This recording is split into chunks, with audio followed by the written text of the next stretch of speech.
Aláròyé máa wí o. ẹgbẹ́ PDP Èkìtì kìlọ̀ fún Fáyọ̀ṣe wọ́n ló tún fẹ́ ta ẹgbẹ́ àwọn fún Oyèbánjí. ẹgbẹ́ alámúrẹ́dà ìpínlẹ̀ Èkìtì ìyẹn PDP ti ṣèkìlọ̀ tó nípọn fún gómìnà ìpínlẹ̀ náà tẹ́lẹ̀ ọ̀gbẹ́ni Ayọ̀ Fáyọ̀ṣe pé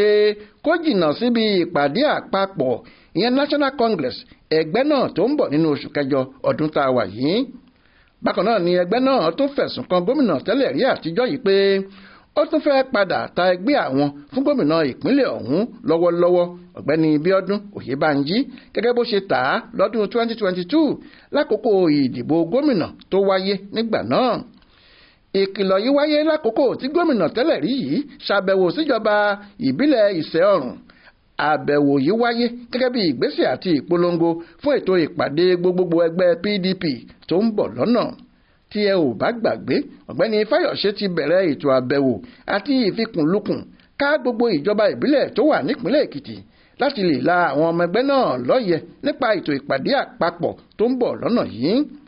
alága PDP níjọba ìbílẹ̀ Ìṣẹ́ Ọ̀rùn ọ̀gbẹ́ni Òjó Sunday àtàwọn ọmọ ẹgbẹ́ náà níjọba ìbílẹ̀ ọ̀hún ní ìkìlọ̀ yìí ṣe pàtàkì láti lè jẹ́ kí àwọn ọmọ ẹgbẹ́ náà ní ìpínlẹ̀ wọn fura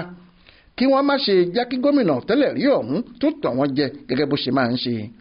àwọn ẹgbẹ́ náà nínú ìwé kan tí wọ́n fọwọ́ sí tí wọ́n sì fi ṣọwọ́ sí àwọn oníròyìn l'Adó Èkìtì sọ pé ohun tí Fáyọ̀ṣe tún wá nínú PDP yìí kò yé àwọn nítorí láìpẹ́ yìí làwọn déédéé rí nígbà kan nínú fídíò kan tó gba gbogbo orí afẹ́fẹ́ kan níbi tó ti fọwọ́ sí pé kí gómìnà Oyèbánjí máa tẹ̀síwájú sí i nínú ìṣèjọba rẹ̀ àti pé kó padà díje fún sáà kejì. ìgbésẹ̀ yìí ni wọ́n júwe pé ó lòdì sófin ẹgbẹ́ PDP ní ìpínlẹ̀ wọn. wọ́n wá kọ báyìí pé a tún fẹ́ fi hàn pé gbogbo àwọn alátìlẹ́yìn ọ̀gbẹ́ni Ayọ̀ Fáyọ̀ṣe ní kò kópa nínú gbogbo ètò àti ìgbésẹ̀ tí ẹgbẹ́ PDP ń ṣe nípínlẹ̀ Èkìtì láti lè yí ẹgbẹ́ náà padà àti láti lè gba ìjọba padà lọ́wọ́ ẹgbẹ́ APC ìpínlẹ̀ náà. nínú ìwé yìí ni wọ́n tún ṣàlàyé pé àwọn kò mọ̀ bóyá ẹgbẹ́ PDP tàbí ẹgbẹ́ APC ní Fáyọ̀ṣe wà pẹ̀lú bí kò ṣe yọjú sí gbogbo ètò tí wọ́n ń ṣe láti ṣe ìforúkọsílẹ̀ àwọn ọmọ ẹgbẹ́ PDP gbogbo lẹ́kìtì.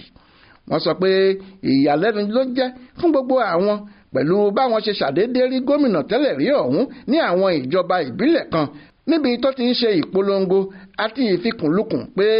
ẹgbẹ́ PDP ìpínlẹ̀ Èkìtì kò gbọ́dọ̀ kú. wọ́n sọ báyìí pé gbogbo àwọn ọmọ ẹgbẹ́ PDP Èkìtì ló jẹ́ oníwà tútù tí a sì bọ̀wọ̀ fún òfin ẹgbẹ́ wa tí a sì ń gbé pọ̀ pẹ̀lú àlàáfíà. gbogbo agbára ni à ń sà láti rí i pé ẹgbẹ́ wa ní ìtẹ̀síwájú àti pé ká gbàjọba padà lọ́wọ́ ẹgbẹ́ APC nínú ètò ìdìbò gómìnà tó ń bọ̀ lọ́jọ́ iwájú. a ti ṣetán láti rí i pé a dènà gbogbo ọgbọ́n tí gómìnà àná Ayọ̀ Fáyọ̀ṣe lè ta láti tan ẹgbẹ́ náà jẹ gẹ́gẹ́ bó ṣe máa ń tàn wá jẹ tẹ́lẹ̀ tí yóò lọ gba owó lọ́wọ́ ẹgbẹ́ òṣèlú mìíràn tí yóò sì gbàbọ̀dè fún ẹgbẹ́ tiẹ̀. nínú ìwé náà wọ́n rọ alága ẹgbẹ́ PDP lẹ́kìtì ẹnjìníà Àlàbá Agboola àti àwọn olóyè inú ẹgbẹ́ náà kí wọ́n má ṣe káwọ́ gbéra láti máa wo ọ̀gbẹ́ni Ayọ̀ Fáyọ̀ṣe níran pẹ̀lú bó ṣe tún fẹ́ ta ẹgbẹ́ náà nígbà kejì. Taofik Sodiq ló ṣàkójọpọ̀ ìròyìn ọ̀hún fún Aláròyé online television.